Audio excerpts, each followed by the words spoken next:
अस्सलाम वालेकुम मेरी प्यारी सी यूट्यूब फैमिली, कैसे आप सब। उम्मीद करती सब खैर आफियत से होंगे। अल्लाह का शुक्र बिल्कुल ठीक। आज लॉन्ड्री डे, काफ़ी दिनों से लॉन्ड्री नहीं की थी ना, तो बहुत ज़्यादा काम कपड़े मेरे पेंडिंग हो गए थे और काफ़ी सर्फ़ ख़त्म था, तो बाहर जाना ही नहीं हो पा रहा था कि मैं सर्फ़ लेके आती। और आज हस्बैंड सर्फ़ लेके आए, मैंने स्पेशली कहा और कुछ लाए ना लाएँ, सर्फ़ मुझे लाजमी ला कर देना है कि कपड़े बहुत ज़्यादा जमा हुए हैं। मुझे कपड़े वॉश करना मुश्किल नहीं लगता ना, मुझे सबसे मुश्किल काम कपड़े प्रेस करना लगता है, क्योंकि जितने कपड़े प्रेस इकट्ठे होते रहते हैं ना, फिर वॉश करने के बाद उतनी ज़्यादा प्रेस करने वाले होते हैं, जो कि बहुत मुश्किल हो जाता है। और ऊपर से गर्मी, मैं ना सारे कपड़े सेपरेट कर लेती हूँ, वाइट सारे अलग कर लेती हूँ और ब्राउन वाले ब्लैक सारे अलग कर लेती हूँ। कपड़े इतने मैले होते नहीं हैं, इसलिए मैं ना ये स्लॉट्स का कम ही रखती हूँ। लेकिन टाइमिंग मेरे बच्चे एडजस्ट कर रहे थे, इन्हें बड़ा शौक़ होता है। टाइमिंग में तकरीबन है, कुछ कपड़े मैं 16 पे रखती हूँ और कुछ 30 पे रखती हूँ। हस्बैंड और बच्चों के कपड़े जो होते हैं वो 30 पे रखती हूँ, क्योंकि जेंट्स के कपड़े ना थोड़े से मैले होते हैं, लेकिन अपने जो लॉन वगैरह के होते हैं वो मैं ना 16 पे रखती हूँ। इसके बाद फिर मैंने कमरा वगैरह साफ़ किया। डस्ट इतनी ज़्यादा होती है, मैं पहले भी डस्टिंग वगैरह करती हूँ और सफाई के बाद भी डस्टिंग करती हूँ। तो LED ना, इसको मैंने ऊपर वॉल पर एडजस्ट करना है, लेकिन मसला ये बना हुआ है ना कि हमने अभी इस रूम को रेनोवेट करवाना है। इसकी पेंटिंग वगैरह देखें, इतनी ज़्यादा इसकी पेंट ख़राब हुई, तो उसकी पेंट करवानी है। मैं काफ़ी दिनों से हस्बैंड को कह रही हूँ, लेकिन बस काम इतने ज़्यादा खुले होते हैं ना कि हस्बैंड के पास टाइम ही नहीं होता। एक फ्राइडे होता है, फ्राइडे को शॉप क्लोज़ होती हैं, तो वो कहते हैं कि जो मालिक मकान है ना, उनसे पता करेंगे कि उन्होंने कौन सा कलर लगवाया था। मतलब ये कलर ऐसा है ना, अब तो मैंने वॉश कर के ना, तो उसका कलर नीचे से उतर गया, वरना ये ऐसा था कि सिर्फ का अगर बच्चों ने कोई कलर वगैरह लगाया है तो उसके ऊपर हल्का सा गीला कपड़ा मारे तो वो नीचे से साफ़ हो जाता था। लेकिन माशाल्लाह हम लोग इस घर में ना अब 4 साल कंप्लीट होने वाले हैं, तो इतना गंद होता है, मतलब बच्चे इतना इस रूम में गंद बनाते हैं ना। मैं जब भी कारपेट वॉश करती हूँ तो मैं दीवार को सर्फ़ के साथ वॉश करती हूँ, तो उस वजह से ना नीचे से इसका पेंट वगैरह भी उतर गया है। तो अब मेरी कोशिश ये है कि जल्द अज जल्द इस रूम की रेनोवेट करवाऊँ। मुझे बड़ा बुरा लगता है, क्योंकि क्लीनिंग कर के पता ही नहीं चलता क्लीनिंग हुई है या नहीं हुई। मैं आपको अपना बेडरूम दिखाती हूँ कि बेडरूम मेरा माशाल्लाह इतना अच्छा लगता है ना। मैं ना दिन को भी ये लैंप ऑन रखती हूँ, मुझे बड़े अच्छे लगते हैं। लाइट बंद होना और इतना कोज़ी सा काम कूल सा ना रूम होता है, मुझे बड़ा अच्छा लगता है। मेरे बच्चे भी बड़ा खुश होते हैं। मेरा बेटा जाके ना, अगर मैं लैंप बंद करती हूँ, जाके खुद लगा के आ जाता है कि मम्मा नहीं लैंप लगे रहें। तो आज मैंने ना ये बेडशीट बिछाई थी, ये मुझे बड़ी अच्छी लगती है। आजकल ना जब से मेरी बेटी की ना बेटी का रिज़ल्ट हुआ, उसके बाद मुझे अम्मी बड़ी याद आती हैं। मेरी बेटी फ़र्स्ट टाइम मतलब पास आउट हुई है और इतनी खुशी हुई है मुझे ना। और मैं कहती हूँ कि काश आज मेरी अम्मी होती तो लाजमी आती, कहती मेरी नवासी पास हुई है, मैं जाऊँ। क्योंकि मैं जब पढ़ती थी तो मैं पास होती थी, मेरी अम्मी इतनी खुश होती थी, क्योंकि वो खुद पढ़ी लिखी नहीं थी। उन्होंने हमें बड़े शौक़ से पढ़ाया था, स्पेशली मुझे। मेरे नसीब में था, अदरवाइज़ मैंने कोई क्लास कोई शौक़ से नहीं पढ़ी थी। मैं जब यूनिवर्सिटी में गई तब मैं थोड़ा सा मुझे शौक़ पैदा हुआ, अदरवाइज़ मुझे कुछ शौक़ नहीं था पढ़ाई का। मुझे बस ये था कि मैं हिफ्ज़ करूँगी, मैं आलिमा बनूँगी, इस तरह मेरे शौक़ थे। लेकिन मेरे नसीब में नहीं था। अम्मी ने मुझे ना हर क्लास बड़े शौक़ से एडमिशन दिलवाया, स्कूल कॉलेज यूनिवर्सिटी, खैर मेरे नसीब में था, अल्लाह का शुक्र है। और मैं अम्मी को मिस करती हूँ, तो मैं ये बेडशीट लाजमी बिछाती हूँ। मैं उन्हें देख के ना मुझे लगता है कि मेरी अम्मी आएंगी। कपड़े काफ़ी ज़्यादा इकट्ठे थे, जो कि मैंने क्लीनिंग वगैरह कर ली थी, तो मैंने कहा एक दफ़ा ही छत पे लेके जाऊँगी। इस टाइम इतनी कुछ गर्मी थी, मेरा ज़रा भी लेके जाने का दिल नहीं था। इधर मैं गिरने वाली थी, क्योंकि कपड़े काफ़ी ज़्यादा थे और मेरे से उठाए नहीं जा रहे थे। मैंने ना ये शलवार थोड़ी सी ऊपर, क्योंकि अपनी नहीं समझेगा, मैं हवाई ज़ोर करते हुए मुझे ख्याल आया। खैर मुझे इस तरह की शलवार नहीं अच्छी लगती, मतलब कैपरी टाइप। मेरे से इधर कपड़े गिर रहे थे, तो मैं उठा के लेके जा रही थी। ये ना एक दिन पहले मैंने जूते वॉश किए थे, ये वो वाले हैं, तो मैंने कहा वापसी पे भी ले जाती हूँ। मौसम इतना कुछ कड़ाकेदार धूप निकली हुई थी, बहुत तेज़ धूप थी। खैर फटाफट कपड़े तार पे डाले, ऊपर नीचे सारे किया। मैंने कहा खैर एक धूप है तो ड्रा हो जाएंगे।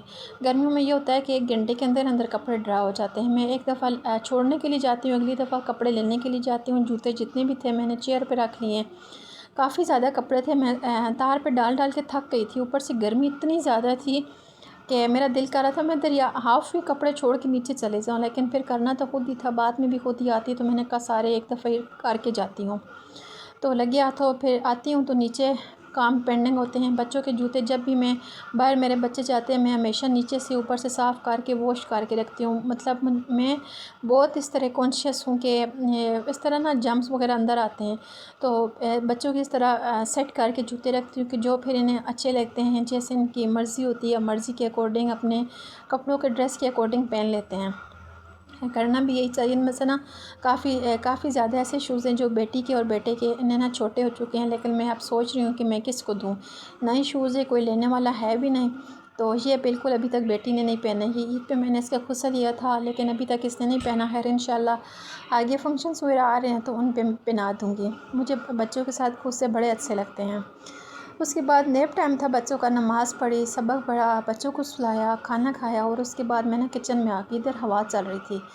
काफ़ी दिनों से ये लेसन मेरा पड़ा हुआ था, तो मैंने कहा ऐसा करती हूँ, फारिग बैठी हूँ तो ऐसे करती हूँ, लेसन पील ऑफ करके ना इसका पेस्ट बना लेती हूँ। मैंने ईद के दिनों में ये मैं 150 का किलो लेके आई थी और मेरे जहन में ही नहीं था कि मैंने ना इसको पील ऑफ भी करना है, क्योंकि काम ही इतने ज़्यादा निकल आते हैं। लेकिन आज मैं जब क्लीनिंग वगैरह कर रही थी ना, तो सब्ज़ी का स्टैंड वॉश किया तो उसमें पड़ा हुआ था, तो मैंने सारा निकाला है। कुछ इसमें ख़राब भी था और कुछ ठीक था, तो मैंने कहा जो ठीक है उसको पेस्ट बना लूँगी और जो नहीं ठीक तो वो फेंक दूँगी। मेरे जहन में नहीं था, वरना मैं ना साथ साथ जैसे ही मेरे पास टाइम होता है, जैसे ही लेसन आता है, मैं थोड़ा थोड़ा करके ना पील ऑफ करती रहती हूँ।